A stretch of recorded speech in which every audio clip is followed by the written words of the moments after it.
Hi, everyone, and welcome to the LSP Method podcast. I'm your host, Michael Fern, and today I have another guest. I have Erin. Hi, Erin. How you going? Hi, Michael. I'm really excited to chat with you. It's nice to see you. Yeah, it is. It's nice to get to do a longer chat. We've sort of chatted and been in online meetings here and there, but it's nice to sit down now. I'll throw to you for your background to tell us who you are, including your surname. We talked about this off air about I'm terrible with people's surnames, so I'll let you pronounce your surname and tell us who you are. And I know you got a build there, which talks a little bit about yourself. So maybe I'll throw it over to you, and then we can take it from there. But yeah, tell us who Okay, you great. are, Aaron. Thanks, Michael. Yeah, my last name is Fairman, and it looks way more Fairman. complicated than that. It's That's like easy. You should have told I me I can know, do right? Fairman. But when you look at it, people get in their head about it. It's like a gaslighting name. Like, so it's Erin Faehrmann. If folks want to find me later, though, the easiest way is Lead with Play is my social enterprise. Yeah. So that's a lot easier to spell. Lead with Play on LinkedIn. Yeah. My Nice. last name. But yeah, I'm about a year into my Lego Serious Play journey. I got Mm. certified just over a year ago. But I started Lead with Play before COVID, actually. I was running a youth not-for-profit and thought surely I could squeeze in a side hustle. And then, of course, Yeah, of course. COVID hit and that did not work. So I kind of went on the shelf. And then I took a sabbatical last year and I said to my executive coach at the time, I reckon I'm going to breathe some life back into this play stuff. Mm. I've got sort of nearly 20 years experience holding space for people as a facilitator and a leader, Mm. and been experimenting with some play stuff, but and not in earnest. And she said, no, no, I'm not feeling it. I don't feel the passion. I was like, give me a month. I'm going to try. And I went to Perth and got certified with Dr. Kate Rains Goldie, who, of course, day one, she's standing there with your book and telling us how great Michael is. And a very, Okay. like you, a very generous collaborator. Mm. And that was kind of the spark that then has spun up this year for me, which has been wonderful. So, my Mm. creation, Oh, the yeah, yeah. first Show me your question, build. build a tower with you in it that says something about you, which Mm. I'm so grateful for that warm up activity. I use your activity a Yeah, it's lot a in great my one, isn't it? sessions. So, my creation, you also taught me in one of your great little webinars that it can be really great to point the camera down at the creation rather Yeah. than the person. So, for anyone watching, I'm going to do that. So, my creation, this is me in it. I often forget to put me in. I like to think of myself going through life and going through seasons. So at the moment, I've come out of last year was a bit of a wintering season for me where I kind of was laying low and recuperating and working out what I wanted to do.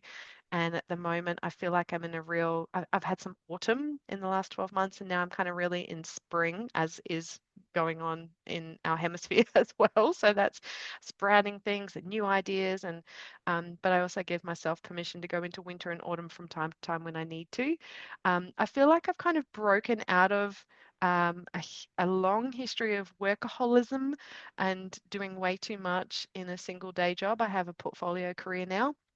And that's super interesting. We were also talking off air about what it's like to try and juggle lots of things on your plate rather than just kind of one big thing. But actually, even though I have kind of like three or four jobs, I work less than I used to in one. So I kind of feel like I've opened the gate there. And here's me really driving what it is I want to do. And this is clearly, oh yeah, I love it when they fall apart. Clearly, this is the ocean. You can tell this is a wave and ocean. I'm happy in the ocean, obviously. And this is just play and fun. There's lots of kind of fun, zany stuff that goes on in my life, which I really appreciate. So yeah, that's me. Cool. Thank you. That was awesome. So many things. This is why I love this warm-up activity. So everything, well, first off, the seasons. I love the idea that, of that metaphor of bringing in seasons to your life. And as you were saying that, I was like, oh yeah, a lot of people I think of seasons, but they think of like just four seasons, as in like, I'm getting into my sort of late 40s and I'm like, oh, okay, so it's sort of like, end of summer getting into autumn. And I'm like, but I love your idea of seasons actually cycling quicker. You know what I mean? Like it's more of Yeah, a, like they really do in real life. So I love yeah. that. I love that metaphor, weaving in seasons into, your life. And obviously with Lego Series Play and Lego, you can represent those really well. Um, so I love that. I love the sort of seasons side of it. Maybe we'll talk about lead with play. So, Mhm. obviously that's a business that you started a little while back, and Tell us about lead with play and why play and all that stuff. So Yeah. maybe maybe you can look back now and tell your executive coach, okay, this is why it's working. I have. Yeah, and she recently came to, I had Dr. Kate Rainscolder here, and I'm in Gunner country in Adelaide, and Kate came over to Adelaide for some meetings, and I had her do a keynote for us, and I invited my coach. Yeah, yeah. See, This. I have the energy now. She never doubted, but I think she was like, I'm not seeing your passion for it. But that was me wintering, and Yeah, now I'm yeah. springing. Now you spring, I love it.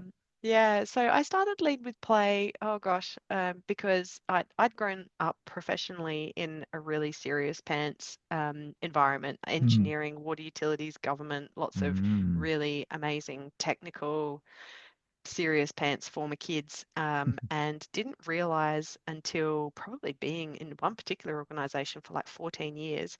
I went off and saw a career psychologist, like, I don't really know what I want to do next. I've always had a bit of a career as a generalist, mm, IT by trade, but never really very technically, like, love to kind of do more adaptive stuff. mm. And she said, "Oh, yeah, you need a sabbatical and you're not made for government. You need to go play in the arts." And I took 3 months off and went and did some volunteering in the arts and realized that it's still just business. The difference is it just is more colorful usually, like more Yeah, colorful people, more colorful environments. But ultimately, there's spreadsheets and money and stakeholders, and it's not that different yeah. actually.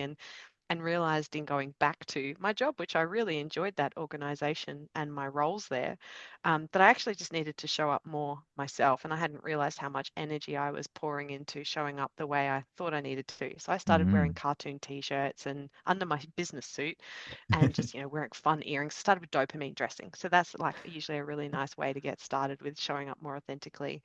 Yeah. And from that just kind of snowballed into realizing that when we have purposeful play as serious pants adults, former kids, if we sprinkle some purposeful play into our world, that it's not like the pure play that's just kind of like for its own reason, which Mm, is totally valid, or mm, pure serious where we're trying to solve like business problems and challenges, or personal interhuman connection problems. mm. But if you blend the two in the best diagram format of all time, a Venn diagram, Yeah. then you Oh, get yeah. right Yeah, Venn yeah, yeah. diagrams. Launched a many a career and sustained professional services consulting. Yes, the best memes Yeah, also. Yeah. yeah. But in the middle of those is purposeful play, that we're playing for a reason in adult contexts Mm, to solve adult problems. And so yeah, particularly last year when I took another sabbatical, high recommend sabbaticals if you can bring them into your life. Started to really lean into what does play look like in adult contexts, looking mm, at research, finding communities, engaging heavily in everything you offered, Michael. You are so generous with mm, your knowledge and networks and resources. So, I came to some of your webinars about mm. how to actually do this stuff. I went and got certified in Lego Serious Play. I'd experienced it 15 years prior as part of an innovation program in our Oh, water yeah. utility, but then not again with great Yeah, Frank B, who's here in Adelaide. He yeah. came and ran some stuff. So I kind of knew it existed, but I'd never seen it again. And I found, particularly having grown up around a lot of engineers and technical folks, and I'm a total nerd household, so we have Lego everywhere. Yeah. The big fight in Adelaide is whether it's Lego or Lego. That's the kind of that's the classic topic over Well, here. yeah, it's interesting because, I mean, it's both, but if you really want to go all Danish, it's Lego. I So know, I know. It's so Aussie, it's fun. Lego. And God, if you're American, Lego. it's Legos. And everyone is just like, what? How do you There's an pluralize that? S. I didn't Well, know they that. do the plural. They're not supposed to. Sorry, all the See? Americans, but you're not supposed to pluralize Lego. But Yeah. Who anyway, knew? What is the I love collective Lego. noun for a Lego? I love it. I love someone from Denmark just saying Lego. Like it's just like it sounds like it should, obviously. It feels right. Yeah, yeah. Yeah. So yeah, I definitely, since getting certified in Lego Serious Play and now really exploring using that in all sorts of contexts, Mm, it is kind of the gateway drug equivalent to adults coming back to play and play for a reason, not for mm, frivolousness, and really exploring that a lot of adults have some scars about forced fun in corporate settings. mm. I don't know if you've experienced Oh that. Like my, that they get do a they bit ever? Right. And so I also have I have a series of like workshops and keynotes I run around celebrations and fail-a-brations, which is one of my models for later anyway. So we'll Mm, talk about that where I ask like what have you tried in terms of incorporating play into professional settings, yeah. and what worked, how do you know it worked, and what failed and how do you know it failed. And Mm, I tell you what, the um the Amazing Race Christmas parties yeah. hands down are the one that come up the most for fail-a-brations. So, They've done the you know, most, it's they've just done the most damage. most damage. Yeah. Oh, wow. And when I work with clients, particularly corporate clients, and I say this is what we want, particularly if it's like a really important business thing they want to get, like a connection in a team that's newly forming, a strategy direction, I'll always ask them, is there anyone on your team who's likely to call in sick? Mm, Because they want to avoid the way that we're going to be doing things. If you tell them, come on, guys, it's going to be fun, you can't promise it's going to be fun, and people will get really wary. And is it yeah. important that they're there? And if it is, we need to design to get them in the room rather than just be surprised when they call in sick on the day. If it's not important, like if it's like, look, it's just part of a process, this is Mm, one of 6 steps we're running. If the person calls in sick, they call in sick, we can follow that up. Great, we don't have to worry about it. But like, let's yeah. really design to understand that some adults do not want to be forced to have fun. And if they feel like Yeah. they will, they won't rock up. Yeah, yeah. That forced fun, like a lot of people know, I love alliteration, but that forced fun is such a great phrase. Yeah, forced fun's Uh, not fun. no, no. And it's funny, I'm just picturing like, some social media post, YouTube sort of thumbnail where it's like you ranking all of the like fun things that have done damage. Like this one's done the highest damage. This one, like, oh my God, I can so imagine you doing that. Yeah, That'd you be could such a good do, video to watch. That'd go it would viral. be. Or that like TV show, The Hundred. Yeah. Yeah, So yeah. I, particularly if I don't really know like the audience that I'm working with, Mm. I will always start by saying, because often you'll get introduced and like, hey, Erin's here, we're going to have some fun today. And then I have The to, fun I told you not girl. to say that, but anyway, Yeah, I they do. know. And so I'll often say, look, I'm not going to promise that you're going to have fun today. Fun's an emotion. You're an adult. You get to choose your emotions. Yeah, What yeah. I will guarantee is that we're going to invite you to play. It might be fun. It might not be. It will at least be interesting. Yeah, yeah, yeah. You I can be love it. curious about that. But at the end of the day, also, if you're feeling a little uncomfortable and like this is not really fun for you and you don't really, it's not kind of working for you, that's okay too, because stepping outside your comfort zone is really good for our well-being. So you're winning. Yeah, You you're don't winning just have by to doing it. It doesn't mean you want, have to hit like the fun you level. don't have to like it. Yeah, that's such a good way. I just think about it, Aaron, as you're talking. It's almost like you're rehabilitating play in people's mind. It's like it's like remedial work. Like it's like they've got this concept and it's like you need to break it down and like build it back up. And I love it because it feels much more an invitation rather than directed from you. And this is what I love about Lego Serious Play as well. It's like be curious, invite, offer, that sort of stuff. It's never, I guess it's placing agency back with the adults because they get told enough what to do in their jobs anyway, like by various levels of hierarchy and, needing to be there at a certain time and you've got to do this task. So handing even that modicum of power over to say you get to choose your emotions. It doesn't have to be fun if you don't want it to be fun. I love that. Yeah. And I love And it's a I haven't, recognition. oh Go on. yeah. And I think it's important too to set that context that I haven't failed as a facilitator if you didn't have fun, as I never Yeah. promised that to you. Yeah. And Lego Serious Play as a methodology or whatever other play interventions I'm doing hasn't failed because you didn't have fun. What Yeah. we were aiming for is an experiment. I love you always say change the process to see if it changes the outcome. Yeah. So if we experimented, then we've succeeded. Yeah. That is what success looks like. You don't have to have fun. We don't have to have had the groundbreaking insight. It usually does come, as you and I know. Yeah. But if it didn't, then it just validated what you kind of already knew and felt and how you're all bonding, then that's really awesome too. Yeah. So, yeah, reframe success. It's interesting with play as well. Like, and I think this whole thing about inviting and giving agency over to people, like I always say that people still have that play in them. We know that, children come along, they, into the world and they play and they play. And I always say, like my 3-year-old and 8-year-old at the moment, that's all they know. They just know play. And then, as you know, as we go through high school and, become an adult, I've sort of thought about what's the metaphor for it. It's not beaten out of us. It's not squashed. It's still there. And what I love that you're doing, it's again, it's that giving people permission, it's giving them agency, it's allowing almost like that little play spirit that's still there within them to come out if it wants to. Yeah. And that's a bit of a process as well. So Yes, it's a I great point. And so I'll often, when people go, leave a play, what do you do? My short version is, well, I help adults relearn how to play. yeah, it's the And they relearn. It's go, the what? yeah, You do what? How do you do that? I go, well, it's a lot of Lego and nature play and other things, but yeah, ultimately, so that we can live better lives and communities and families, we are relearning how to play. And a lot of that, I love your concept of rehab, I'll use that, but a lot of it is a permission slip. Like I literally will hand over lots of pieces of paper to people that say, here is your permission slip. yeah. That's I've got a so yeah, research pack. If they're like, oh, but I can't in my workplace, here's the research. I've already done it. Here's some slides. You can use this. This is yeah, one for yeah, every thinking style. I've got like old white guys saying it's a good idea and research data and then inspiring like here are take this, it's your permission slip, it's valid and reasonable and useful, and it's not just for Google, and yeah. it's for everybody.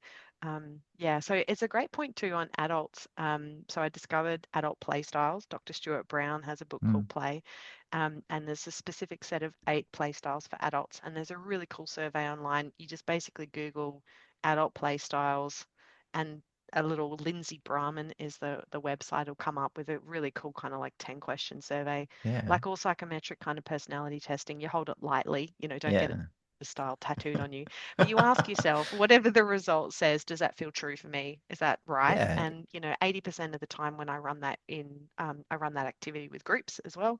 I'll Mm, get them like a team, particularly if they're trying to bond or raise energy in their team.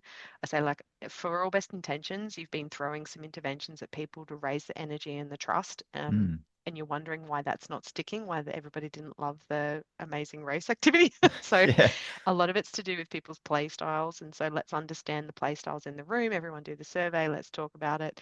And now let's see if we can work out how to design some things for this team to do that hit some of those play styles, and yeah. accept that if so competition is one of the play styles, and I that would be my lowest out of the 8. So which is partly why I don't like Amazing Race, Yeah. personally. But if you know that and you're having a Christmas party and there's the Amazing Race, and Erin says, I don't want to participate in that, or can I Mm, have a role being someone, an envelope holder at a checkpoint? Then mm. you go, yeah, of course, you still want to be part of the team, but I'm going to force you to have fun the Yeah, way or that be I competitive. think. Yeah. Yeah, Another yeah. play style is director. And so, like, let that person design the Amazing Race and let everyone else compete in it. Yeah. And another one is explorer. I know a lot of explorers. They get a lot of fun from just meeting people and learning new things and trying stuff out. The Mm. really curious folks, that's mine. So I just feel like I play all the time. Yeah, yeah. Oh, I love it. And what I love just from hearing you talk is, that you've got a bit of a process that you go through with that client, with the client initially, as in like before you get to the actual interventions or engagement. And it's going through thinking about things like play style and, all the different things you could do and the process you could do to rehabilitate and relearn, respark, play. Oh, I love that. I love that. So Yeah. it's funny with me with Lego Serious Play. I'm just a big fan of just throwing that at the wall, doing it, and like people experiencing it. But I love that you've got a much more thought out. Lego Serious Play is one of those pieces of the puzzle, but it fits into a process that you take people through, which I think for a lot of people, when maybe they engage around play, wouldn't be expecting that. Like, as in, like they wouldn't be expecting the rigor of a process and obviously the research that you've done around that and the thought and the whole, like rather than just throwing an event at people, it's actually well planned out and well thought out to get Yes, to that. and I think you can do what you do because you've done it 6 billion times over. So Yeah. you're ready Well, for anything. And uh, also, Lego Serious Play literally is like the best technique. yeah, yeah. So Well, it that's it. meets I all the think needs. I think part of it for me is I've always just thought, well, just let them experience it and just do it. And in this little microcosm of Lego Serious Play, that works really well. But I like what your approach, which is it's almost like more like programmatic, as in like, you're thinking of a whole program, whereas a lot of my stuff is it's Lego Series Play, but it's like that one-off intervention, and it does it really well, but it doesn't, there's no program, there's no sort of slowly building up of people's understanding of play and how that fits in, and almost like building their play skills. Mine is more, hey, there's this event. And we're gonna use this method to achieve an outcome. Yours is, well, let's build, that play capability. which I love. Yeah, it can. I have done a few where it is kind of the whole kit and caboodle, but most of the time it's having that suite of interventions ready for when you meet with the client and they say, we've got a whole team, there's 20 people here and we've got 20 minutes. And you Yeah. go, well, you're not going to do Lego Serious Play. You can do Yeah, some yeah, elements. yeah, And then I really, it probably comes from my social enterprise and not-for-profit world about program logic theories and theories of change. yeah, And I have I'm a change manager in one of my day jobs. yeah, And so ultimately starting from the goal back, which I know you would do when you design with your teams too, say, what are you trying to actually achieve? How much time have we got? How many people are in the room? And then yeah. designing something around it. So, to be honest, in terms of the proper full Lego Serious Play intervention, I don't Mm, get to do that very often. I take yeah, elements of Lego Serious parts Play of and it. I'm very clear with people that it's an open source model. There's a very structured but still freeing methodology. We're not doing that today. The Lego you see on the table and the activity we're doing is Lego Serious Play inspired. Yeah, yeah. No, I love it. We're not doing the whole thing because if we're doing the whole thing, there'd be skill building and we'd be doing landscape models, Yeah, and it takes that's not what we're time. doing today. Yeah, Yeah. yeah. But yeah, we could just design what we need to at the time. But I've also learned not to, I think people like Kate and yourself have taught me that don't compromise the process to meet the client's needs, and that Mm, we as facilitators need to be really clear on what will cause success. So, if yeah, people say, oh, I want to do it in this much time, or I want everyone to leave feeling this way, you go, that's not achievable. yeah, We could make it longer, or we could. I did one recently for a not for profit. They literally had no more than an hour, and they've got a really wonderful team that they were bringing together. Cost them enormously to shut down a men's shelter and have everybody basically have the men leave so they staff could spend time together. It was a huge investment yeah, psychologically for them. I mean, yeah, obviously resourcing too, but mostly the impact to their consumers, their customers. yeah. And they said, we need the whole team to like blah, blah, blah, feel this and feel that. And we were like pinning a lot of hopes on this. I'm like, it's an hour. What we Yeah, can tell them we're aiming to do is practice connecting with each other. They're going to yeah. practice sharing something about themselves. They're going to practice having conversations when they see Mm. each other at work. You will not, you can't go from zero to, you can't get married on the first date. Like this, In an we've hour. got an hour, mate. Although I'm sure there's a reality TV show like that. Yeah, I'm not sure they last. I'm not sure they right. last. No. Yeah, it's interesting when you talk about, say with Lego Serious Plan that it does take a bit of time and don't compromise that. I think I think at the start I was like that where I'm like, don't compromise, this is what it is. But I've also, as I've got to know the method really well, I know which parts are flexible. So for instance, you talked about an hour. So my first thought with a client that says that, I'm saying, can I have an hour and a half? Like I try and get that extra half an hour because that can make all the difference of actually getting to something a little more meaningful. Like an hour is usually, fairly light, I almost call them the lunch and learn. It's like that, that very, very simple one. But if you can get that a half an hour, then there's other parts you can squeeze, for instance, like with the warm up and the skills building and particularly the tower with you in it. You know, most of what I do is six people on a table and you build and then everyone on that table shares. And that sort of round of Lego series play often takes 20, 25 minutes, half an hour. And you do one or two of those and boom, your hour's gone. But what I've learned is that you can almost shortcut it a little bit if you know what you're doing to just get people to share in pairs. And so you can cut that down to like 10, 15 minutes. And then if they've given you that extra half an hour, you suddenly can almost squeeze in like a 2 hour session when they originally came to you with a 1 hour. So I take your point not to compromise the process, but then as you get to know it more and more, there are the bits that you sort of realize that you can, okay, if I do that, it's not too much of a, sort of down to get the time to do the other stuff. So it is, I find it a balancing act now, where the first question is, can I have more time? It always is. I'm super looking forward to being experienced at this enough that I feel the comfort that you have, Michael. This clearly comes from lots of experience. Well, That's this really and great advice. part of it though, Erin, is, and I've said this a few times, is to other people on the podcast and just in training and stuff, is it's always going to be better than the meeting you were going to have. Like to me, that's the fallback. If everything just goes to shit, like it's still going to be better than the boring meeting that we're going to have. Could it hit the heights of, the amazing Lego Serious Play sessions that you can have? Well, yeah, it might get up there, but it's never going to be worse. So to me, I was going knowing that, and you know, I guess it could be if you really stuff it up, but if you at least get trained or read a book or look at the open source stuff, you can at least do the things to not stuff it up, and then it's always going to be better. It's just always going to be better. So Um, right. One thing I wanted to pick up on that you said way, way back at the start is you mentioned about portfolio career. So Oh, it's a bit of a non-Lego series play sort of detour I want to take, but how are you finding that in terms of juggling, different elements? So, your story was you originally were, doing this particular job and you were giving a lot and, you had to have sabbaticals around stepping back, reflecting on that. And obviously you've now come to this portfolio career approach. So tell us a little bit about that if you want, and how you're finding it, juggling it. Is it easier? Is it harder? Yeah, let us know. Tell us. Tell us. thank you. Yeah, it's some days it's easier, some days it's harder, Mm. because everything's so fun. That's always the problem I've had is That's it's good. so fun. Yeah, I want to do everything.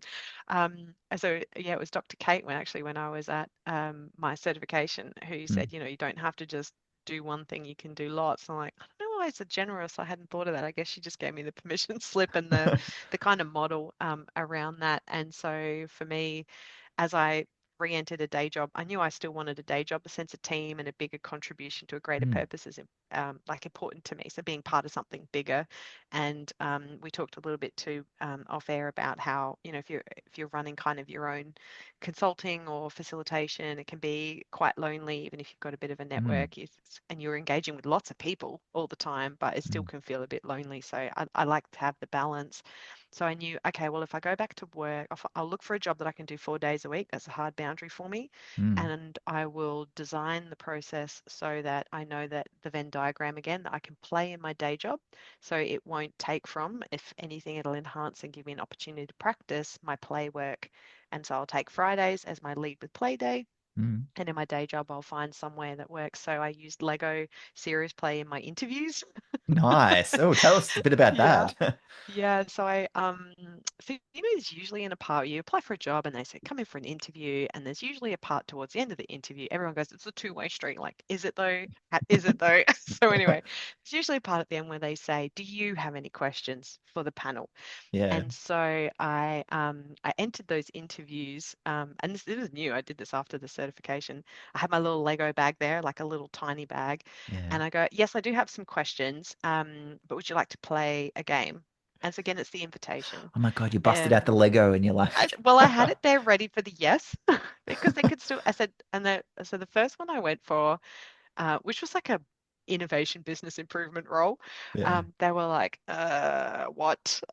Oh, I love this And is I was like, this is so orange good. flag, because Yeah, I was also I was testing, not only will they let me play, but yeah, will they lean in and try something new? And are yeah, they okay with the power flip? yeah, Because it just yeah. flipped the table on you thought you knew how this meeting was going, I but love will this. you hand the reins Oh over my to me or God, not? that is so So good. they didn't say no, but they were like, what do you mean? So, okay, orange flag, not red flag, but not a green one.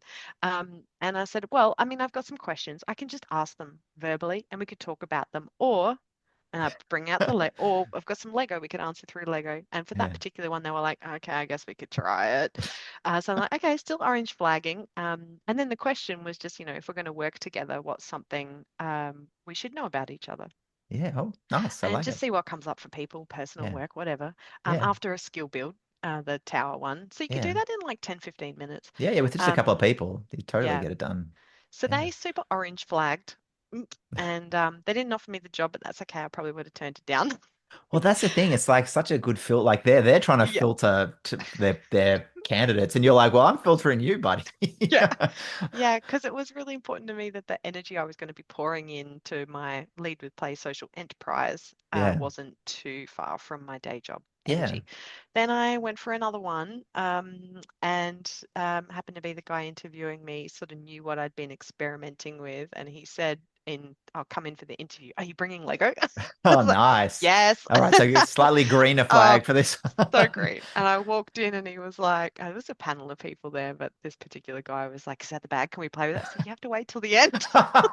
And you're like, okay, yeah, yeah, this is going These are my well. people. Yeah, yeah. I love it. And then there was another one, which again was they were up for it, but their responses were really telling in that, I think energetically this role, as exciting as it looks, it ticks a lot of boxes for me. is we're probably not going to be a great fit for each other. And I think Mm. that is, like you said, look, whether it works or not, it's more interesting than how we would have. If I'd asked them that question, they just responded with words. I don't think I would have gotten anywhere near the answers I got when they were building Yeah. some models and giving tours. And so that's, I think, going in that way has really helped, that now each of them gives me energy. They all give me energy. I do some Yeah. consulting in not-for-profits as well, which is, yeah, there's some weeks where all four jobs are like intense most of the time. Yeah. But I also, in my day job, they knew it's with government, so I had to sign all the paperwork to say there's no conflict of interest, whatever. So Mm. they knew that, like today, I'm supposed to be in my day job, and they know that I'm having an hour to come and do a lead with play thing, and then I'll, Yeah. just work later tonight, whatever, tomorrow Yeah. when I'm not supposed to be working. So Yeah. yeah, we're all very responsible and outcomes focused rather than worrying too much about clocks and where people physically are. Oh, So I yeah, but love I it. think over time is definitely, well, maybe lead with play will be 2 days and the portfolio day job will be three. And I think for me that also, I talk to a lot of folks who are starting out about how they commercialize this stuff. How do you get Mm. clients, business development? For me, because it's a social enterprise, any profits I make get thrown back in. So I just offer more free or low bono workshops to not-for-profits. Yeah. If like a wonderful engineering company pays me at a market rate, then I just take that money and give it to I was recently working with some foster children. Great. Well, Yeah. now I can go run it for them and I can buy them some Lego and whatever because you gave me that money. It just Yeah. takes a lot of pressure off of the play for me, which I know a lot of people don't, yeah, have an opportunity to do that, but it means I Yeah. can do different things. I love it. Oh, so much stuff there. Just on the recruitment thing, I've taught a couple of people that use it in recruitment from the company side of things. But I actually love what you said about it's like the candidate side of things, bringing it along. It's such a good filter for is this the right fit? Everyone should be doing that. Everyone listening to this, Yes. take some Lego along to your Yes. next recruitment Yeah. I interview. have a little table card that I'll use, like it's just an A4 piece of paper that you fold in half and then you Yeah, use it like with the questions so they can read it. You don't need technology then, right? It's yeah, just it's a bit of here, these are paper. the questions for you, and the facilitated prompts are on the other side so you can read, like, what was I supposed to be saying again? Because when I I love started it. out, it's like, I can't remember how to be Kate and Michael. What am I supposed to say You next? don't need to be. You need to be Erin. No, Just but be I wanted Erin. to feel confident in what I was Yeah, doing still. And so to have those prompts, they're like, oh yeah, yeah. And then I give them how many minutes? Because I also am pretty sure I have a neurodiverse brain. So there's always a lot going on. And they're like, wait, how yeah. many minutes was it for what question? Yeah. Oh, I love that. And one thing about that is you said some of the answers with one of the particular people you did this with were very telling. And I think that's the thing we love about Lego Serious Play is it really opens people up. And so, it's hard to, you can give the canned answer when it's just verbal, but when it's actually the Lego model, like, you've seen this in sessions, like it's hard to be fake. It's hard to you're just yourself, and that's what I love about what you did. That's awesome. Mm, And I think with the portfolio career, what I found interesting when I started sort of doing that same thing, going 4 days a week, then 3 days a week, and I think people that are wanting to sort of jump into maybe doing more Lego Serious Play or doing something of their own, whether it's around play or other stuff. I think there's this sort of binary, oh, I've got 5 days, I've got to work, or I've got to jump out and I've got to devote myself to a business and start it up, and which is a huge hit to your income and risky and all that sort of stuff. And I did that. I mean, I did a little transition, but I mostly just jumped because I was young and I didn't have a mortgage, kids, rent. It was so easy to do then. But I think like getting people to understand that you can do this moonlighting or portfolio or you can balance those things, and then suddenly if you're getting more energy or more interest for some stuff, it's almost like having, and maybe another metaphor is like you've got your chair and you've got a few different legs to your business or your career, which is just what you're describing as a portfolio. It's like, well, this one supports and this one supports, but maybe suddenly this one's growing and I want to spend more time there. So I think it's opening people's minds to there are other ways than just 5 days a week or no days a week, and mm, the security versus the higher risk and stuff like that. So thanks for mm. sharing about your portfolio. Now Pleasure. I'm interested in more of your builds. Let's go to the second one, which was Hmm. around what people aren't talking enough about. Yes, great. However you want to So frame your thank industry. you. Yeah, I know, right? That was actually the hard part. What is my industry? I'm in so many Which industries. industry do I want to pick? I'm such Let a me systems thinker. let me get you on the big screen. There you go. Thanks. So I built this kind of little it's a little base plate with, I love an illegal Lego build. So the skill build, it's basically like putting things together in a way they were not intended to be. And so I do love putting the kind of very thin pieces of Lego, wedging them at 90-degree angles to base plates and other pieces. It's an illegal move. It feels kind of radical. So my creation is full of illegal moves. But I guess it's lots of different shapes, lots of different colors, all kind of on a plate, none touching. So there is a sense of there's a lot of people that are doing Lego series play and professional play practices. It can feel quite isolating. There isn't really a community. I've been looking for a community for a year, over a year, and there isn't. There's wonderful people who are generous, like yourself, Michael, but there isn't really anything that brings us together or connects our shared views and beliefs. And that can be really exhausting. And it can also feed into either consciously or subconsciously a mindset of scarcity instead of a mindset of abundance. When we share, we create more together, we make a greater impact together versus when we need to hold back that generosity, it starves the world of possibility and impact. So yeah, I think that's something that 2025 for me is exploring what holding space for a community looks like. I would ordinarily have built something that talked about diversity and inclusion, but I have been loving that the professional play community and LSP community, and it's come up on your previous podcast episodes, Mm. that the diversity and inclusion conversations, the mental health wellbeing conversations, the being really aware of what comes up for people is actually something that we do talk about, which I've loved in this industry and Yeah, isn't yeah. talked about enough in other industries. Other industries, Yeah. yeah, yeah. Well, actually, there's a couple of people that I chatted to in London when I was over there, and now I definitely want to do a podcast with them. They're really diving deep into this as well, so there'll be more of that. But to your point, first of all, illegal moves. It's not illegal. Who's telling? There's no rules. Thanks, Michael. Maybe in the official Lego, is there some Lego Master competition? I don't know. I love the wedging the base plates in at like right angles. And I sometimes tell people that just it's like you can get height and the way you did it, where it's, sort of isolating. And so I loved it. It's not illegal at all. It's totally Okay, legal. good. There is no illegal. And it's interesting around community. So I've like over the years, I've had many thoughts around community and I've started many online communities. And one of them was like, okay, it's going to be membership based or it's not membership based. It's, I'm going to put a lot of effort into it. And, because there's such potential to bring people together. And I think one of the things that I've learned is that we all have lives. We've all got family, kids, work, fur kids, hobbies. And so one thing I've learned, at least with Lego Series Play communities, is to not, in my mind, maybe I was expecting people to be there more than they really wanted to be. And so I was there and I was like doing things to promote inclusion and people coming along and sharing and all that sort of stuff. And it is a lot of effort to get a community up and running, as you know. But then I just realized I probably don't want to spend all my time doing that, but I do want, it's almost like community light is what I'm trying to describe. It's like, this is why my learning platform, it's like, it's not the most buzzing hive. Like there's not everyone in there chatting like every day. And I'm actually happy about that. I'm like, it's like I'm there and the platform there and the community light is there when you need it. And I think that's for me, I guess not the space or the bit that I've come to it that I'm happy with is it's just people come when they need to. And that might be once every 6 months, it might be once every 12 months. And for me, it's still community, it's community light, it's just, yeah. And so That that's holding what I've come space. to with my thoughts of, yeah. So holding that space, even if you only come once a year, once every couple of years, and Mhm. I actually call my thing a learning platform, a just-in-time learning platform, which we happen to be, you can chat there if you want to. But so yeah, I don't know if that helps at all, but That's really cool. it's Thank you. it's a bit Yeah. it's a big effort to sort of hold that community and to drive it and get engagement, and because you've got to, you know, think about people and like where does this fit into their life, like in terms of proportion of stuff. Like we're really passionate about it, and I know other people have varying levels of passion around it. And so I think creating that space, like you said, holding that space, and then the different people will flow in and out of it.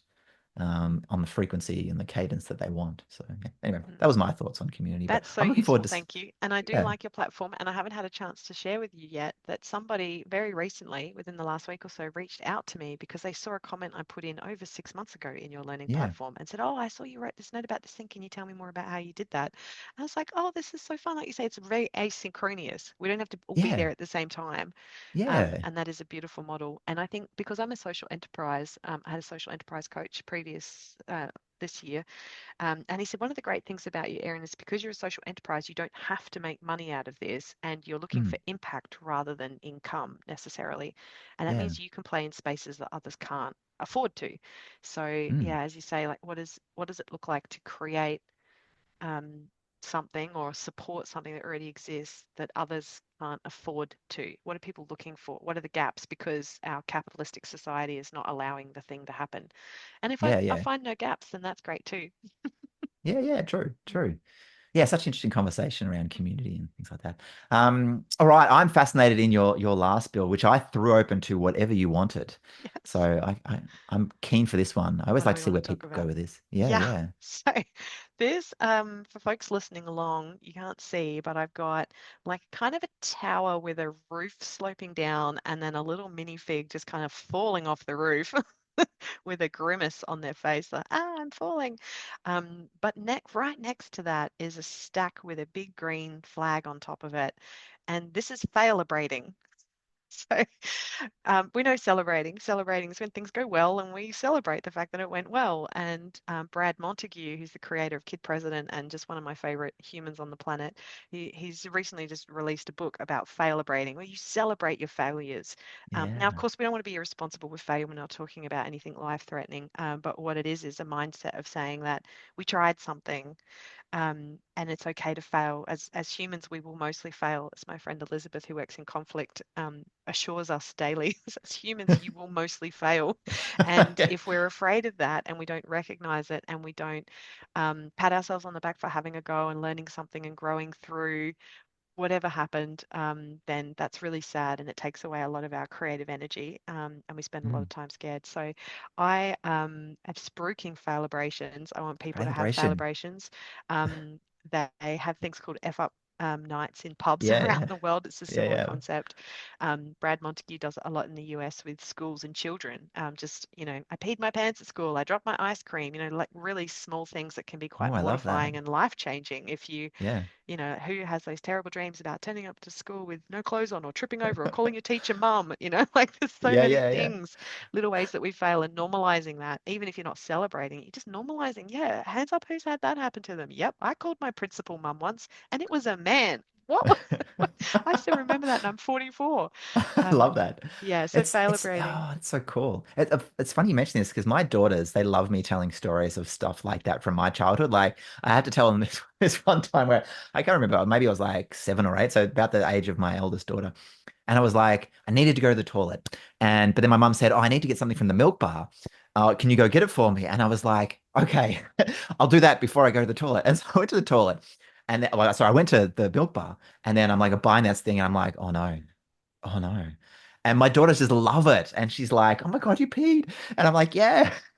And Mhm. it's just like, it's so funny you say that because when you mentioned about kids, I was just like, yeah, my daughters love that sort of stuff. And again, it's that role modeling. It's like they're seeing me say that. And so, and then they're telling stories around fails and, embarrassing things. And it actually reminds me of that podcast just a few back with Paul Kelly, who talked about if you're not embarrassed by what you did a year ago, then what have you been doing? And it's the same I thing. love It's that. like, it's being uncomfortable with, it's being embarrassed, it's being uncomfortable with the stupid things we do. But if you're not doing those things, you're not failing and having those celebrations of fail, then you're not learning. So, oh, I Yeah. love that. I can't believe I just told a Yeah. story of me peeing my pants on I know. a Well done, you. podcast. Celebration. Hang on, wait. I Yeah. actually have like a party popper here.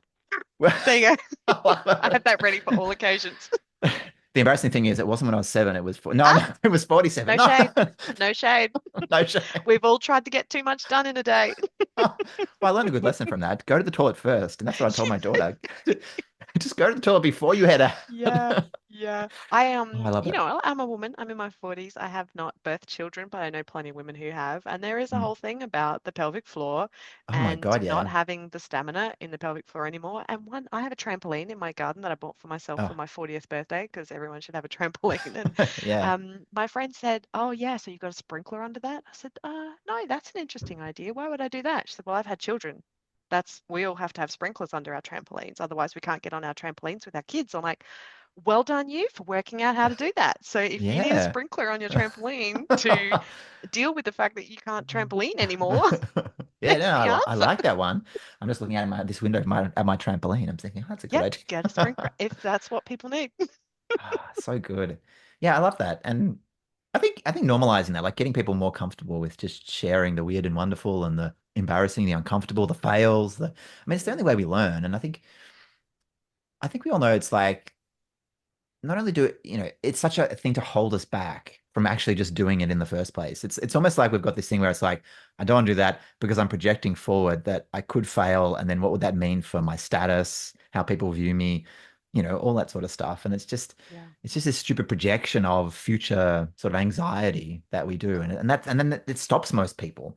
So I think by doing that failbration and things like that, it just unlocks, and it's sort of, I guess it's what we do with Lego Serious Play. Just give people permission to say, no, just give it a shot. Just do it. It doesn't really matter what comes out because it's just all good. So yeah, I love that. Yes, yes. Almost all good. Oh, Because, yeah. so my failibration for Lego Series Play, because I know some of your previous guests have shared just the most phenomenal stories about what goes really well and what surprised them. You often ask, like, Mm, what surprised you about doing LSP? yeah. And I thought, well, really the only one I ran a workshop for some artists around their well-being, which as soon as you go into that territory, you're already scaffolding to say this is how you get support if some big feelings come up for you, Yeah, because totally. that could happen, especially when you're diving into that. So I'd put all that around my mental health first aider, made sure that all that was there. They knew who to get support from afterwards. I stuck around, whatever. But it was about like, how are you living your best life? What does that look like? How can we take a step towards um, whatever, further towards that?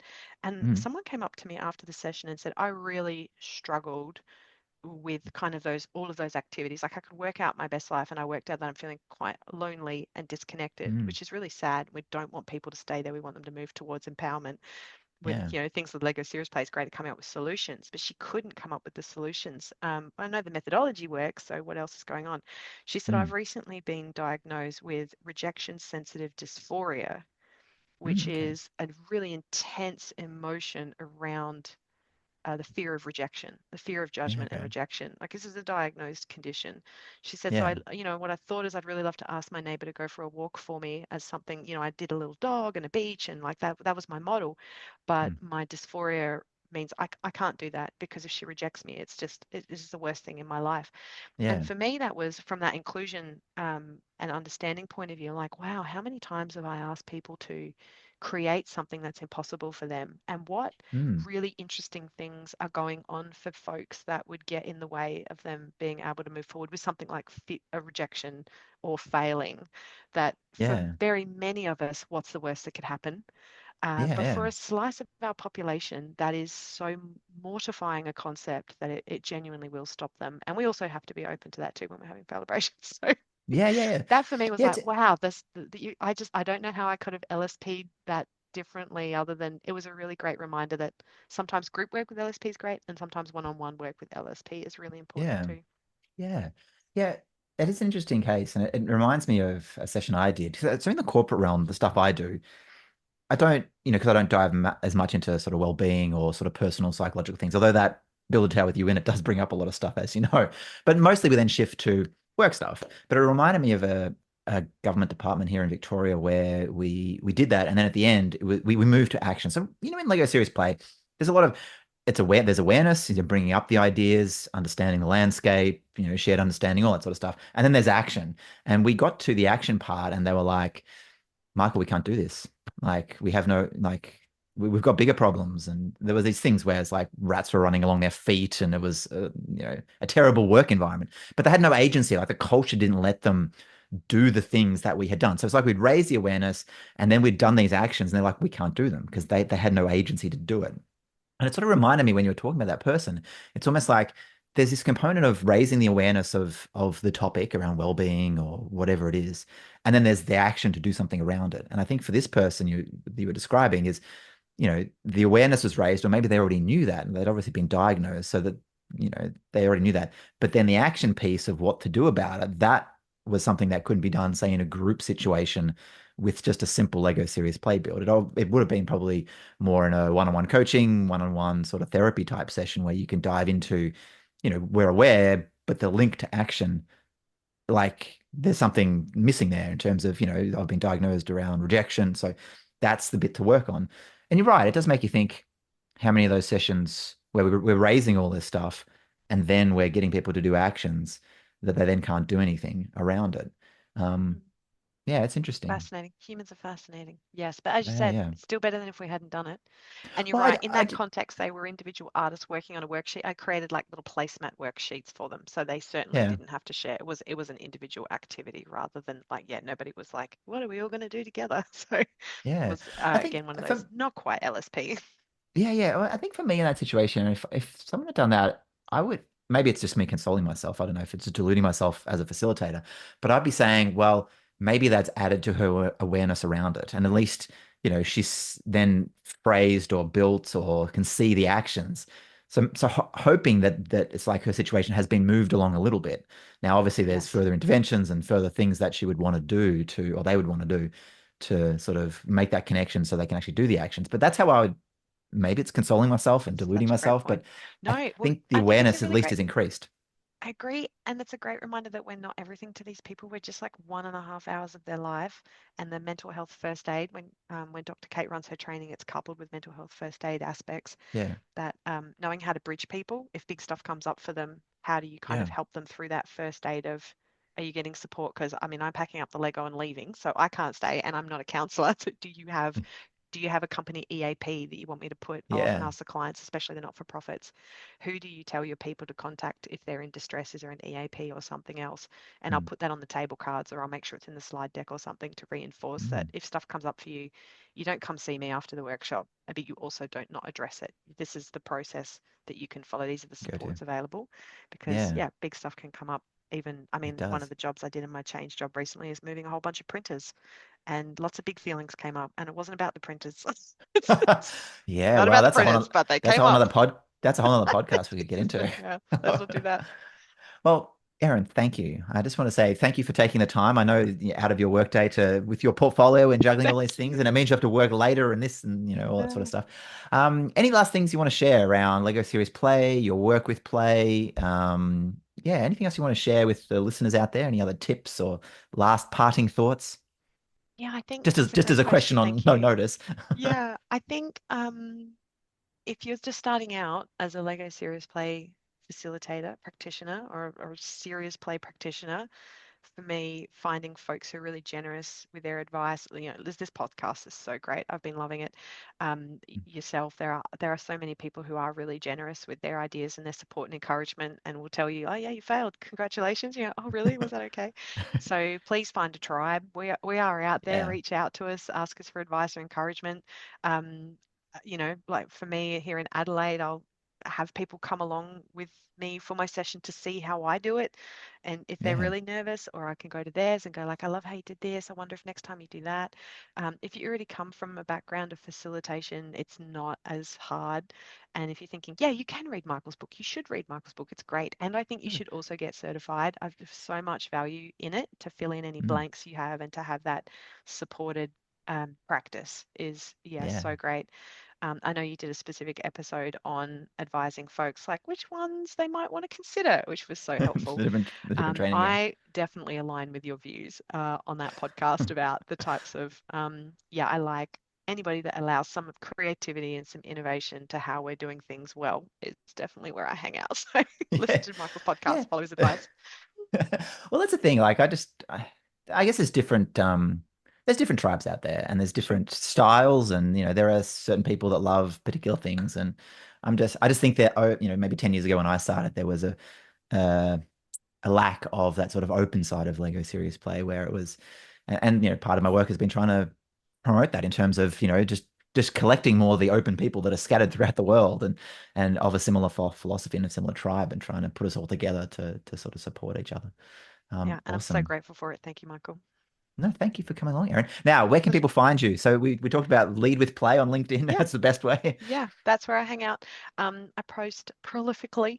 I don't Mm, have a website. I can't be bothered. Who's got time for that? Find me on Lead with Play. I'm Erin Faehrmann, the Chief Play Officer, so you'll often see my name oh, pop I up love on that. there. You can follow me back and find how you spell my last name. I have a Calendly people can book in and have play dates one-on-one on Zoom with me to talk about play ideas. Yeah, I that's love the it. best way. That's awesome. Oh, Erin, thank you. I love Play Officer. I love that title. And Play Dates. It's so on brand. It's just so like it rolls off the tongue. I love it. I love it. Everything is play. I love it. I love it. Thank you, Thanks, Aaron. Michael. Absolutely loved it. And it's funny. Like I was reflecting when we were just jumping into this. I was like, I haven't actually done a podcast much about play, like in the 10 I've done so far. So it was like it was really nice I to think you've chat. nailed it. Yeah.